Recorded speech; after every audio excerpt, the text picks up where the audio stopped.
Hi, friends. It's Danny, your host. I'm jumping in right now to give you just a quick mini-sode. This is a more intimate and casual version of the podcast. I'm going to start out today by talking a little bit about the format and release schedule of the show, some input and messages that I've gotten from listeners so far, how you can send in your own questions, and some of the overall learnings that I've been getting from doing the interviews with our guests on the show. First off, I want to talk about the release schedule for the show. So the main episodes with the interviews with guests, those are going to come out every other Friday, and there's going to be 8 of them total in this season. So that'll be about 4 months that this season will be going on, and I've already recorded a bunch of those interviews. So I'm really excited to share some of the things I've been learning as we go along. And then in between those main episodes, I'm going to be launching these mini-sodes that are kind of a little bit more interactive. I think it's going to be a fun way to bring in feedback from people who are listening and, kind of talk about, just the engagement that we're getting around the show, because it's really, the show is tied to my short story Dog Deities. And it's also, a way to kind of spread the word about animal communication, and that this is, a very real thing that people can do. And I've already been getting so much input through that, just through the process of announcing the show on my own Instagram account. I've had friends reach out and want to learn more. So they basically, have a pet that they love very much, and maybe they had kind of heard of animal communication, but were not familiar enough. It does sound very strange if you're not familiar with it. So I think it kind of takes having a good friend that you trust to say that, yeah, I've tried this out with my own pet and I had a good experience. So that's definitely been happening. I've already had people reach out, and I've gotten to actually refer them to some of the guests on the show. So one important note is that everyone I'm interviewing on this show, they're people that I've personally worked with. I've done a workshop with them. They've been a coach for me, or they come highly recommended through my network or through other people that I've worked with. So they're all people that I highly recommend. Like I said, the interviews are going to be coming out kind of over the next few months. So if you're listening and you're eager to work with someone now for something that's going on with your pet, I wanted to share a little bit about how to choose someone, because that's come up with the friends who have reached out to me, who kind of told me about an issue with their pet. One of them hasn't been eating any food.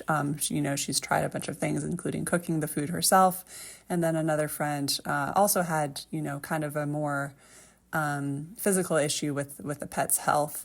And so I'll talk a little bit about kind of the advice I gave them and how I chose who to refer them to, or who I most highly recommended.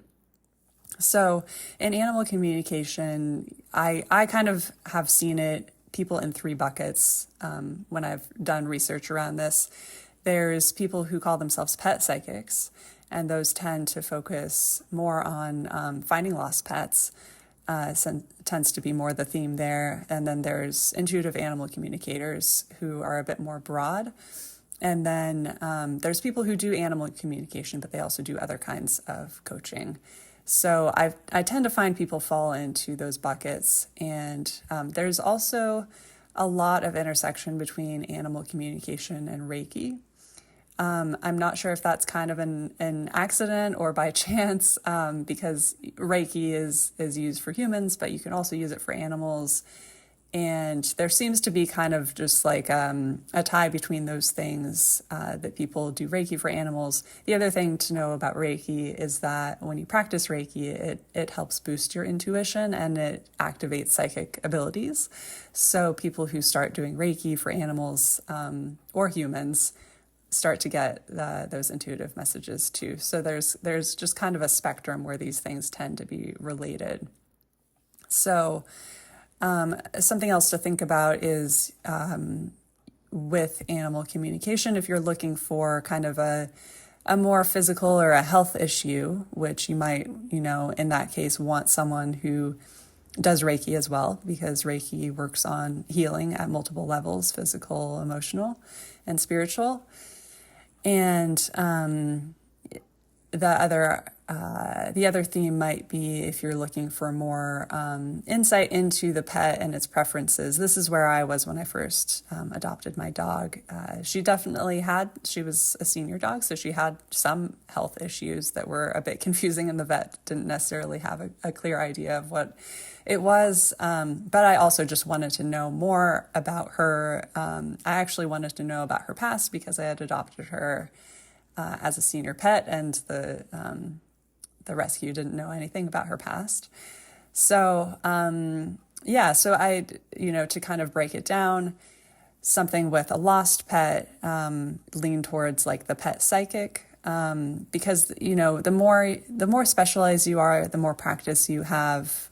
You'll see in the interviews that people get the information in different ways, and that there is a layer of trying to translate that information. It could come to the intuitive person as a word or an image. And so, if they're seeing sunshine, like, does that mean that the pet is happy, or does that mean that they're like somewhere sunny?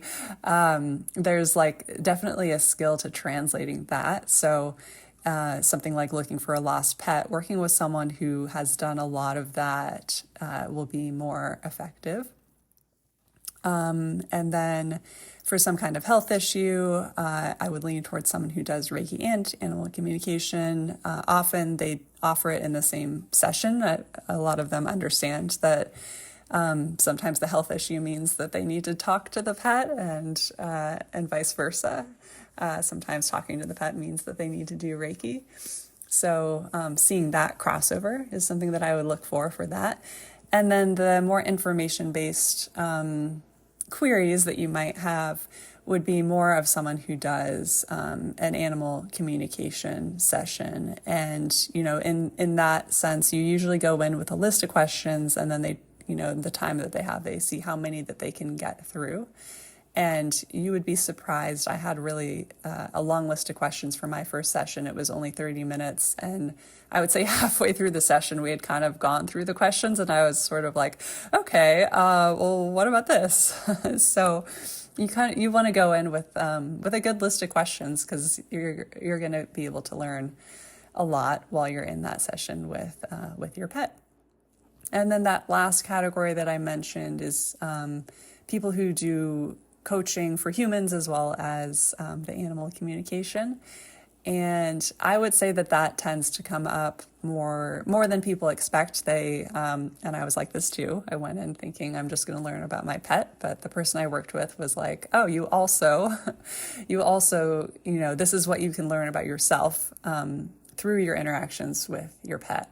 So, if that's something that sounds appealing, that's kind of how it went for me. I was like, oh, wow, if you're intuitive and you know this much about my pet, what can you tell me about myself?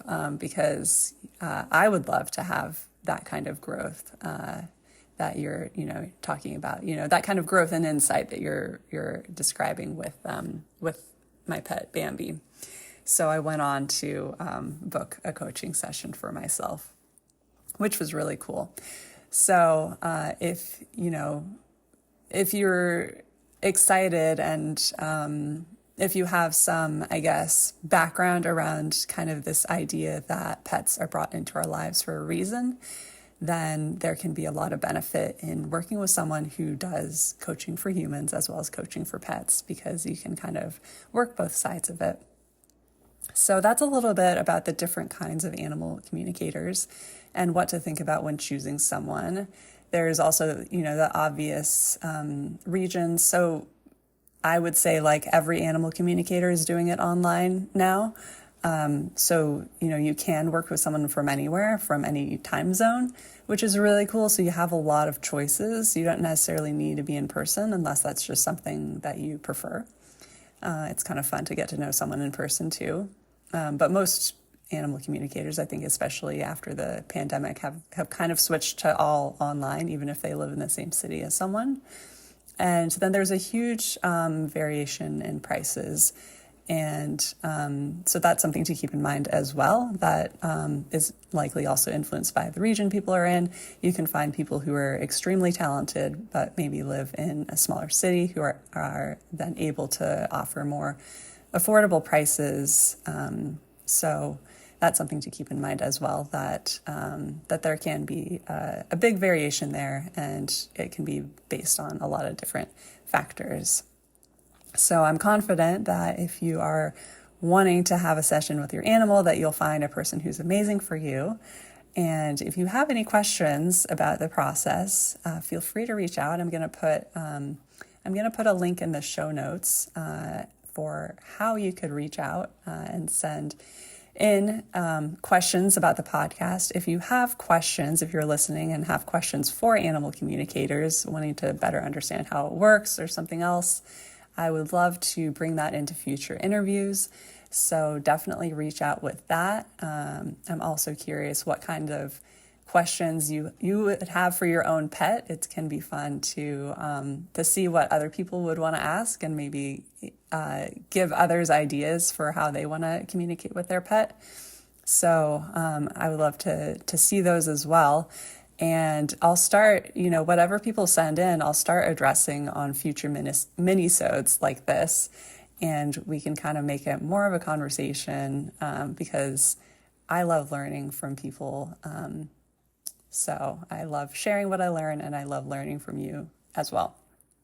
So lastly, I wanted to talk about a theme that's come up in the interviews that I've done already. And that is that every single person has said, without me prompting, that everyone is intuitive, that whether or not we know we have this skill, that we are intuitive. And I found this, a kind of a funny statement to be made by people who are, professionally offering their intuitive skills, that this is their main source of income, and that they're, making a point of emphasizing that, you don't need me to communicate with your animal, that you can actually do it yourself. And so I was sort of reflecting on this, why is it that that they have felt the need to express this so strongly? And I think, of course, the first reason is because they truly believe it. They wouldn't be saying that unless that was really, really the case. And, the second reason that I came to was just that people who have intuitive skills that are, or to put it another way, who are in touch and who are activating and using their intuitive skills, they're aware that it's an upgrade for the entire world. It's an upgrade for society. It's better for all of us if we're all using our intuitive skills. So there's kind of, this utopian framework where each of us knows exactly what we're here to do, and we're doing it. And when we're, doing the work that brings us the most joy, that it's better for everyone around us, and everything fits together like a perfect clock, or, a perfect machine. No one's doing anything because they feel like they have to, but we're all contributing and experiencing joy because of it. So that's really my takeaway from that. We might come into intuition because we're looking to communicate with our pet, or just because we want to make better decisions that lead to better outcomes. And it's really for the benefit of everyone, for more of us to develop those abilities that are innate. So also in the show notes, I'm going to leave a link to my guide for developing intuition. It's been a journey for me. I'm someone who started out really with very low self-trust. And so it's been a long journey, and it's a continued life journey for me to build up that self-trust. So I've learned a lot. And so I have a 4-step process that is what I use to develop and grow my intuition. And so I'm going to share a link to that in the show notes if you are interested. And I think that's it for this episode. So I would love to hear from you, would love to see your ratings and reviews. It means a lot to see those reviews. So I appreciate you taking the time to listen to the podcast and to share the podcast. If you heard anything that resonated, or if in listening it reminded you of someone in your life, I would love for you to share the podcast with them, send it along so we can spread the word about animal communication and the difference it's making in people's lives. So thank you again, and I'll talk to you next week. Bye.